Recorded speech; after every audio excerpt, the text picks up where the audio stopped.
بسم الله الرحمن الرحیم. درنو او خوږو پښتنو، د زړه د تله درته سلام وایم، ستړي مه شئ درته وایم. خدای دې تاسو روغ جوړ او په خیر کې لري، آمین. محترمو پښتنو، د خپل تاریخي وطن ولس حالات ستاسو مخې ته دي. 21مه صدۍ چې دا په نړۍ کې د قانونو د پرمختګ او د جدید ټکنالوژي او د ترقۍ دور دی. پښتانه په یو اړخ واک اختیار یې د پنجابي د دغو خاورې په لاس کې دی، واکدار هغه د ترقۍ نه لرې ساتلی دي، چې په خپلو خواریو محنتونو یا د خټو کورګی جوړ کړی دی. کلي د غرونو څه چینې او چنارونه یو پټی ژوند یې دی، اوس د هغو نه یې هم وباس. تاسو په خپلو کورونو کې د عزت ژوند مه کوئ، تاسو کیمپونو کې په خیمو کې د ذلت ژوند، د منت ژوند، د سوال او زارۍ ژوند او د خیراتونو ژوند وکړئ. ځکه پنجابی واکدار تاسو په مدنیاتو باندې، تاسو په وینو باندې، تاسو په وطنونو باندې کاروبارونه کول غواړي، ځان مستول او خربول غواړي. یو پای د وطن حالات اپریشنونو په نامه باندې، د ټارګټ اپریشنونو په نامه باندې، د جنگونو په نامه باندې تباه او برباد او لای نور تباه کوي. دوه ډوله اصطلاحات کاروي، بیا وروسته تفصیل ته ځم د مختلفو اړخونه. یو ته اپریشن وایي چې په دوی په ژبه کې ملیټري اپریشن ورته ویل کېږي. یو ته ټارګټ اپریشن وایي چې د دوی په ژبه کې به اورېدلي وي، د دوی په پریس کانفرنسونو کې IBO ورته وایي. IBO معنا انټیلیجنس بیسډ اپریشن. په پښتو کې دا معنا دا کوي چې د ډېر سمارټ او رښتوني معلوماتو په بنیاد باندې دا یعنی یو مخصوص ځای اپریشن کیږي. درته ښایم یې چې د IBO مثال درکوم چې څنګه دی. هغه په کلیو کې، په بنو کې، په جاني خیلو کې، په نورو سیمو کې، په لکي مروت کې، په ټانګ کې، په درازنده کې، په ډی خان کې، په وزیرستان کې، په شمالي وزیرستان میرلی او نورو سیمو کې، شوه کې، په کورم کې، په اورګزۍ کې، په خیبر کې، په باجوړ کې هغه چې کوم کاټ کاپټر نه بم ګزاروي ستا په ماشومانو، ستا په بچو او د دغې وطن په دې سپینګیرو تر سرو باندې په کورونو کې، دې ته دوی وایي IBO انټیلیجنس بیسډ اپریشن.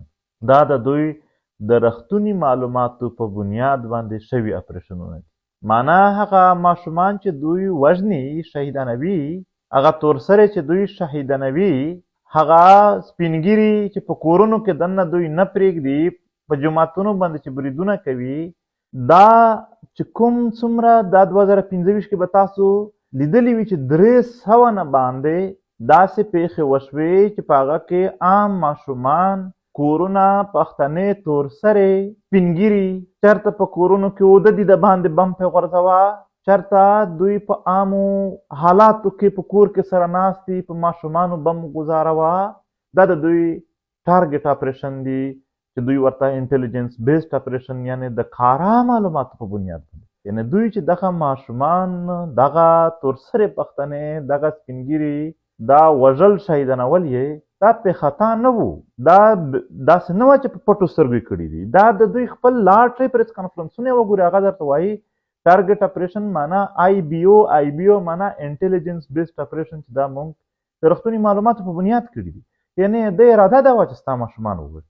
اوس هم ډېر دا سیاسي خلک ورته وایي موږ خو اپریشن نه ورسره منو، باید ټارګټ اپریشن وکړي. نو ټارګټ اپریشن یې څه شی دی؟ تاسو تر اوسه پورې له د دغې فوج نه دا توقعات دي چې هغه ټارګټ اپریشن خو صحیح کوي، خو یوازې د غټ اپریشنونه چې کوم دي چې خلک د کوره وباسي، دا غلط دي. د دوی ټارګټ اپریشنونه تاسو نه دي لیدلي چې زموږ د وطن تورسرې، زموږ د وطن ماشومان، زموږ د وطن سپینګیري پکې شهیدان کوي. نو لہذا یو خو د دغې کنفیوژن نه باید هر څوک ووځي. دا یو سټیج گیم دی د خاوره په دې وطن باندې چې څومره هم دا جنگ کیږي، دا جنگ د پنجابي واکدار له اړخه جوړ کړی شوی دی چې کله یې وغواړي چې امن راولم، هم یوه ورځ یې نه پې لګېږي، هم که ووایي جنگ جوړوم، هم یوه ورځ یې نه پې لګېږي. په یو ډول باندې وسلوال تنظیمونه راوستلی شول، همداسې لرې کولو فرموله هم شته ورسره چې د خاوره جنګ نه وي، فساد نه وي. خو البته بیا به ستا د مدنیاتو سودا یې چې کړي دي هغه به څنګه لوټي، بیا به ستا په وینو کاروبار څنګه کوي. دا اوس عادت شوي دي. د دوی ظلم جبر تاسو په سترګو وینئ. یو انسان چې دومره ظلمونه دومره جبرونه کوي، هغې دپاره بیا نور ظلم تر دې زیات ظلم جبر هم څه خبره نه وي. هغې ضمیر ویده شوی وي، هغه ضمیر نور نه ویښېږي د انسان په وینو باندې. او دوی بس دا هر څه خپلې ټولې تجربې راوړي دي، خپل ټول د ظلم جبر افزار یې راوړي دي او په پښتنو یې استعمالوي. پښتانه د دې ډالري جنګ په مختلفو اړخونو کې بوخت کړي. پر ځای د دې پښتانه د ترقۍ ژوند، ښکلی ژوند، د امن ژوند، پرمختللی ژوند دغه وکړي، پښتانه د دې ډالري جنګونو په حساب کتاب کې بوخت کړي دي. چېرته اپریشن دی، چېرته په کورونو بمباري ده، چېرته یو ځای په یو شکل کې، بل ځای په بل شکل کې. پښتون د داسې جنګونو مخې ته ولاړ دی چې هغه د ده د خاورې جنګ دی هم نه، بلکې د ده د خاورې د لوټلو جنګ دی او دی بوخت دی.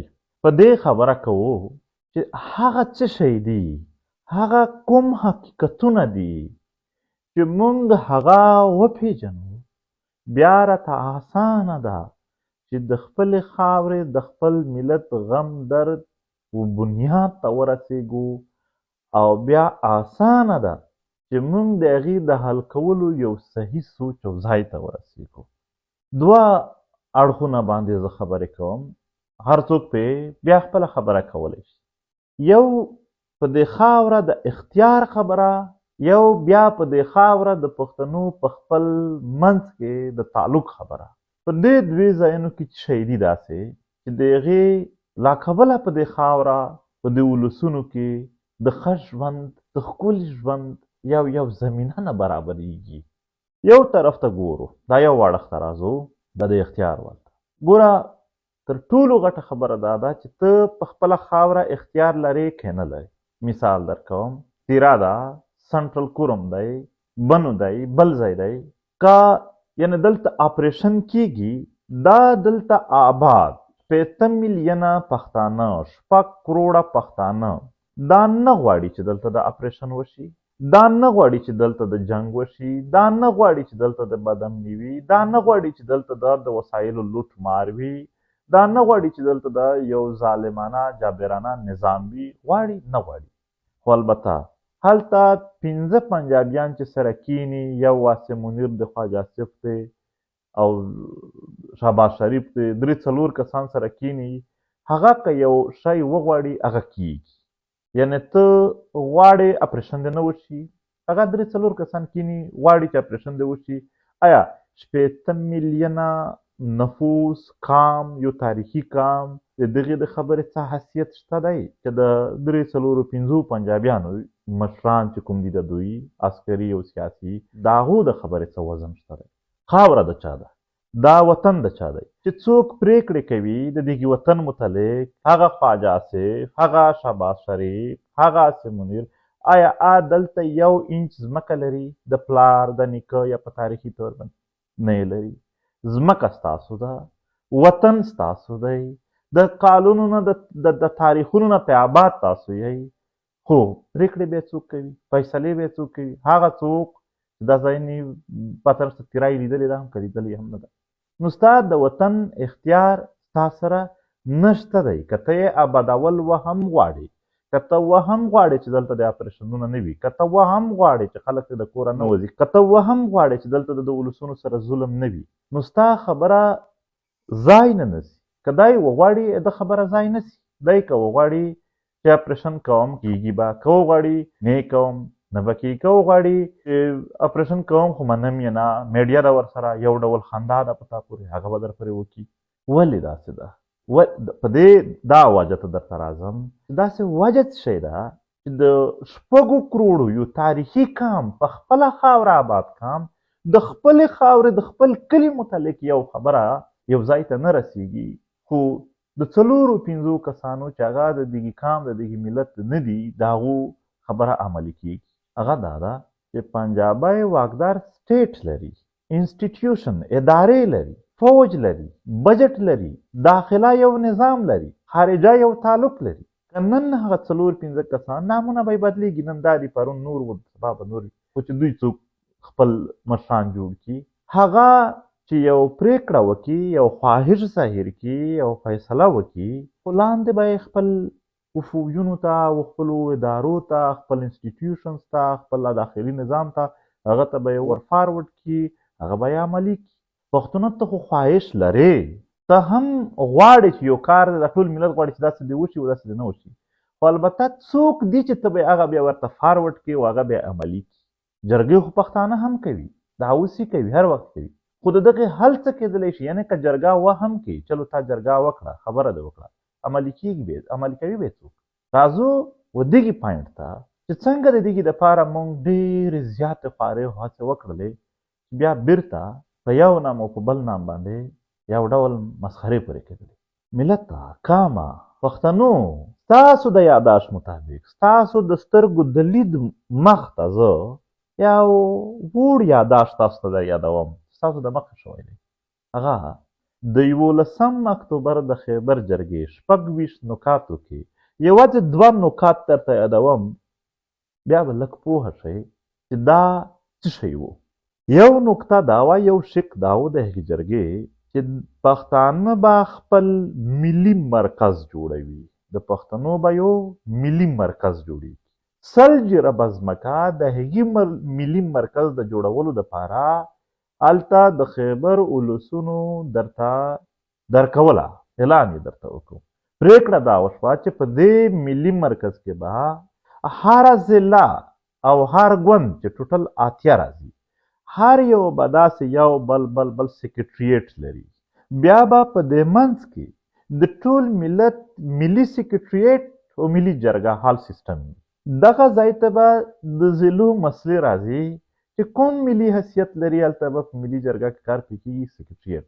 دویم شک یې دا و چې د دغو پرېکړو د عملي کولو دپاره به دا هر ډیسټریکټ او هر یو ګوند 3 زره کسان مختص کوي، چې 2,40,000 کسان، یعنې څه کم 3 لکه نفر راځي. دا به دوی قوت وي، که دوی یو پرېکړه کوله هغه به عملي کوي. پنجابی اکټیو سټرکچر سیستم لري، یعنې پنجابی که خبره کوي د هغې د عملي کولو دپاره هم یو نظام لري. ته که یو خبره کوي، ته که راټولېږې هم، ته که جرګې هم کوي، خو څوک به عملي کوي؟ همدغه خوارۍ مونږ کړې وې، دغه محنت مو کړی و، د دغې دپاره ملګري شهیدان شول، د دغې دپاره مونږ د خپلو ملګرو په جنازې باندې د ملګرو نه بلکې د ملت خبرې وکړې چې دا ملت سیال شي، د نورو په شان که دی سټیټ نه لري، سټیټس خو ولري، د دوی د خبرو د عملي کولو یو څه نه څه لار خو پیدا شي. کمو سوچ دا وي چې تاسو به جرګې کوئ او دا پنجابی واکدار به تاسو د وطن متعلق چې کومې تاسو د خیرخواهۍ پرېکړې کړي دي هغه به دی درته عملي کوي. یعنې تاسو به پرېکړې کوئ چې اپریشن مه کوه، وسایل مه لوټه، او دا خبره به څوک درته عملي کوي؟ دا پنجابی واکدار به درته عملي کوي، پنجابی فوج. نه په 80 کالو کې مو دا دومره مړیو به وجود، دا 20 کالو کې دا 80,000 شهیدانو به وجود، د سلګونو زرګونو واړه او داسې په درجنو غټو اپریشنونو به وجود، د دومره لوټلو وهلو او رټلو به وجود. تاسو لا په دې فکر کې ناست یئ چې ستاسو د خیرخواهۍ خواهشات چې کوم تاسو لرئ، بیا پرېکړې کوئ هغه به دوی درته عملي کوي. کار کوي، څه شوي دي دا له دې ځای ته ناست یې، دا لار وه. خو خندا پورې وشوه په دې جرګه، څه شوه؟ منظور چیرې ورک شو؟ هغه ورک شو. وزړګیا ته چیرې ورک وي؟ دغې جرګې نه ډایرکټ څوک نه دي تللي، بیا یې میټینګونه شوي دي، زه پکې موجود وم، بیا یې اعلانونه کړي دي چې موږ شریک عمل کوو، هېڅوک نه راتلل. یوازې یو تنظیم له یو اړخه یې ټول مشرتابه په قید و بند کې وه، بین پرې لګېدلی و. بین معنا دا ده دهشتګرد تنظیم یې لیکلی و، یو عمل یې نه شو کولی. هر ملګری په شیډل 4 کې و. نه تاسو د شیډل 4 نه پوهېږئ زموږ د صوبایي صدرانو د کور مخ ته شپه ورځ د پولیس ګاډي ولاړې وي، ته د کور نه نه شې وتی. یعنې د شهیدانو پاتې ته چې ځي هم دوی پرې جیلونه خوري. نه مو ولیدل د پی ټي ایم صوبایي کوارډینیټر خیرالله امین په څه پرې جیل وخوړله تېر وخت. د مولانا خانزیب فاتحه تللی و، د کور په بله دروازه وتلی و. د دغې باوجود د دغې هر څه سره پی ټي ایم ولاړ و. دا شیان د پیغور دپاره نه وایو، په دې خبرو باندې مورچې ته مه خېږئ د دې خبرې خلاف. دا یو بیس دی د دې کې ملت د دغې خاورې د بچ کولو د تحفظ دپاره وطن مو تباه شو. ماشومان د لوږې مري په دې خاوره. ماشومان په بمونو باندې ډرون حملې پې کېږي ستا په ماشومان. وطن لوټ شو، وسایل یې لوټ کېږي. په کلي کې په کورونو کې د عزت ژوند ته څوک نه پرېږدي. یو څه خو چې سره وار و. اوس هره خبره هم د دغې شوله چې بس ته یې کوه، زه به یې مسخره کوم. موږ اوس هم لا نن هم یا خو سادهګان یو، یا په ملت په رښتیا باندې د زړه د درد هم چې څه کولی شول یو ځای ته مو رسول غواړو چې د ملت په شریکه باندې دوی عقل هم، د دوی فکر هم، د دوی لاره هم اورېدلو ته په دلایل به د موږ او دوی موږ سره تیار شو. هماغه جرګه ورکه نه ده. نن یې هم په بیرته را ژوندی کولو کې یو ساعت نه لګېږي، خو چې اراده خو وشي. اوس صحیح ده، منمه، بیانونه به وکړي، پارلمنټ کې به وشي، جرګې به وکړي، څه به پرې وشي، عمل به ځینې جوړېږي. د پنجابي نظام به ستا په خبرو عمل کوي چې ستا وطن پرې بچ کړي. نو ته خو به هم یو څه عملي شکل لرې. بیا خبره هغه ځای ته ځي. خو پنجابي هم د دغې وطن د مشرتابه خلکو هغه لالچ پېژندلی دی. د پارلمان څوکۍ ورته تاو راتاو کې وبخئ، بیا قام خو پرېږده، خپل ډبولي چې خوړلي وي هغه هم بیا ځینې هېر وي او اختیار هم نه وي. د خپل ملت جوړون، خپل بنیادونه جوړون، په خپلو بنیادونو ودرېدل، په خپلو خپو ودرېدل، دا د دغې ملت، دا د دغې وطن د مسلو حل دی. صحیح ده که بیا هم وایو چې هغه وخت تېر دی او دا خبرې هم کېږي. تاسو بیا چېرته وایي بیا جرګه څه شوله؟ جرګه هم به موږ هم و احتجاجونه هر شی روان و، هېڅوک ونه. دا چې څوک دا خبره کوي هغه نه و، یو ملي خبره وه، د ټول ملت شریکه خبره وه. صحیح ده، راځو د دغې خبرې نه هم نه شو عملي کولی یا نه شو کولی یا بده را باندې لګي چې څوک یې راته کوي. چلو صحیح ده، دا د جرګې د یووالي د یو عملي شکل د جوړولو د دغې نه کوو. یو د اختیار خبره وه، دویمه د بې اتفاقي خبره وه. پښتانه د یو بل سره دا پرېږده چې ګوندونه اتفاق نه سره کوي، دا پرېږده چې مشران اتفاق نه سره کوي، ولسونه یې څومره سره کوي هغه درته ښایم. په دې باجوړ اپرېشن و.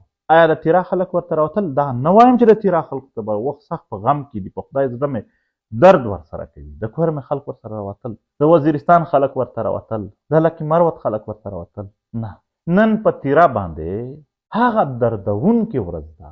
وایا زما د سوات نه تر چمنه پره کوم ولسونه ورسره کوم ورسره ولاړ؟ ولسونه هم د خپلې ضلعې تر حده پورې وطن ته پښتون وطن، درد ته د پښتنو درد او ستونزو ته د پښتنو ستونزې وایي. د دې نه آوټ، د دې نه لرې نور پښتانه دی نه ویني. د ملي احساس دا به کله را ژوندی کېږي؟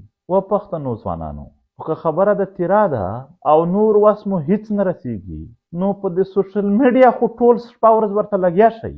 یو پریشر میډیا هم جوړوي. دا اوس چې د پنجاب منسټران لګیا وو او انکارونه یې کول، خو دا لږ د میډیا زور و. خو دا خو کم څه کم وکړي، هغه لږ تر لږه د یووالۍ، د ورورولۍ، د یکجهتۍ اظهار خو چې وشي. که نور اتفاق نه کېدو، د غږ تر پورته کولو تر حده پورې سره یو شو، ممکن ده چې دا د ملي یووالۍ احساس سبا ورځ په یو عمل بدل شي. زه په ټولو پښتنو باندې غږ کومه چې دا درته وایي پلانکي ته غږ پورته کوم، موږ ته بیا څه ګټوي؟ و هغه د ورور دی، هغه ستا وطن دی، د ده په آبادي به تا آباد وي. که خدای مکه دی بربادېږي، دښمن تا ته هم سبا بیا خیر نه غواړي. نن که هلته دښمن د دې ځای نه پر شا شه، سبا تا ته هم بیا لاس نه درځي. د هغې په تحفظ کې ستا تحفظ دی. خوږو پښتنو، دا احساس چې د یوې قبیلې، د یوې ضلعې یا د یوه ګوند پر محدود دی، دا لږ پښتونولي ته اړول دي. زه دا خبره په هیڅ بل نیت نه کوم، خو ټول ملت یو شی لیدلی دی، هغه درته نن هم په تیرا کې، نن هم په کورم کې، یوازې د تیرا او د کورم د پي ټي ایم ځوانان نه دي، د نورو سیمو هم د پي ټي ایم ځوانان هلته ورته راغلي دي. وجه دا ده چې موږ تر نن ورځې پوره د خپلو ملګرو هغه لارښوونه داسې وکړه، د پي ټي ایم هغه روح داسې دی چې دا د ټول ملت دی. وایي ګورې په احتجاج کې به یې، په جلسه کې به یې د ټول ملت د شهیدانو دې ته نه ګوري چې دا د کوم ګوند دی کوم نه دی، دا د کومې سیمې دی کومې نه دی. داسې په ستونزه کې چې د هر ځای ستونزه وي، دوی به د میډیا نه واخله تر عمل پره ورته لګیا وي. دا د یووالي پیغام دی. باید موږ په دې کې هم خپل ملګري یا ټولو پښتنو سره بار بار دا ذکر وکړو چې د یو سیمې غم درد زموږ د ټولو دی. خیبر زموږ د ټولو، قرم زموږ د ټولو، چمن کې مسله ده زموږ د ټولو مسله ده، لکه مروت کې ده، بنو کې ده، وزیرستان کې ده، باجوړ کې ده، یا بل ځای کې ده، د پښتنو سیمې ډېرې دي. دا زموږ د ټولو ستونزه ده. دې ته په ملي نظر او په ملي احساس وګورو او یو ملي رد عمل برخه جوړ شو. دا د جرګې خبره یا د نورې خبرې بیا به وایي هر وخت دا یادوئ لکه چې بل څه مو نه دي زده. بل حل پسې هم لګیا یو، هغه دا چې اوس هم موږ خپلو ملګرو ته ویلي دي چې لاړ شئ د پښتنو غریزو سیمو ته، د ځایي مشرانو او ولسونو سره خبره وکړئ. پوهېږئ چې خپلو کورونو کې مو نه پرېږدي، پوهېږئ چې موږ د دښتو و ټینټونو خیمو ته سیخوي، نو راځئ دوې لارې بیا هم شته دی. په وتلو کې هم داسې زور ورکولی شي چې په ده به هم دا خپل ژوند لکه په تنور یې چې کېنوي داسې. هغه دوه شکلونه څه شی دي؟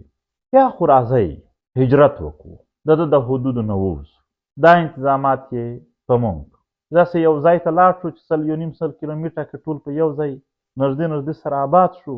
لږ به په آزاده فضا کې په زړورې خولې مشوره د خپل وطن ته هم وکړو څنګه ژوند مخکې کولی شو. نه پوهېږئ زما په خبره، ته چې دا قدم اخلې یا داسې یو ژوند ته ځې، دا دای هم لکه په تنور چې کېنوي، سوال منت به بیا یادوي یې تا به نه وي.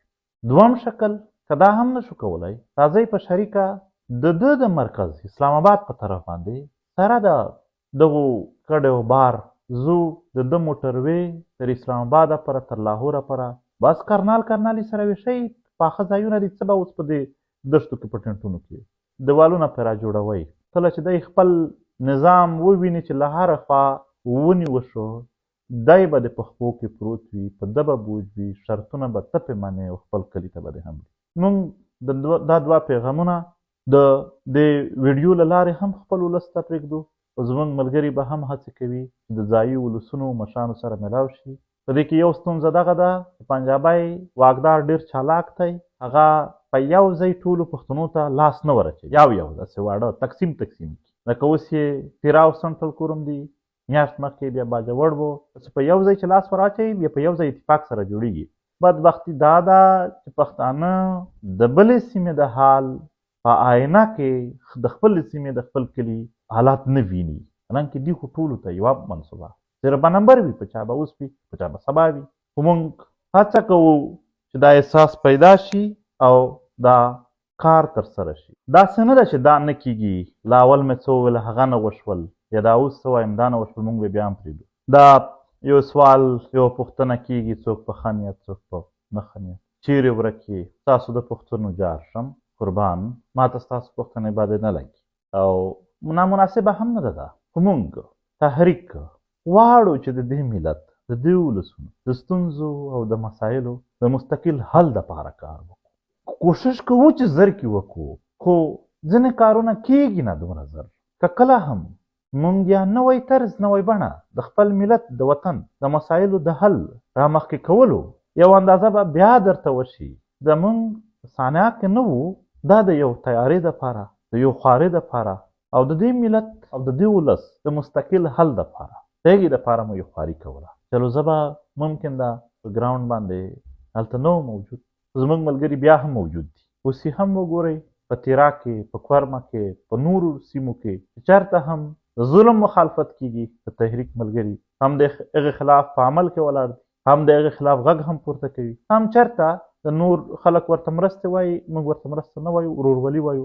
تاسو به لیدلي وي یا یادونه یې بده خبره ده، یوازې په دې ټاپک کې راغله خبره او موږ مرسته نه ورته وایو، ورورولي وایو. ورور چې د ورور کور ته ځي، دا د پښتنو دستور دی لاس کې څه اخیستی وي د خوراک شی بیا چې بده ورځ وي بیا خو لا هم دا زموږ ورورولي ده، د خپلو ولسونو سره کوو. د دې وطن خویندې میندې وروڼه سپین ږیري، دا زموږ خویندې میندې دي، دا زموږ وروڼه دي، دا زموږ سپین ږیري مشران مو دي، زړونه مو درد ورسره کوي.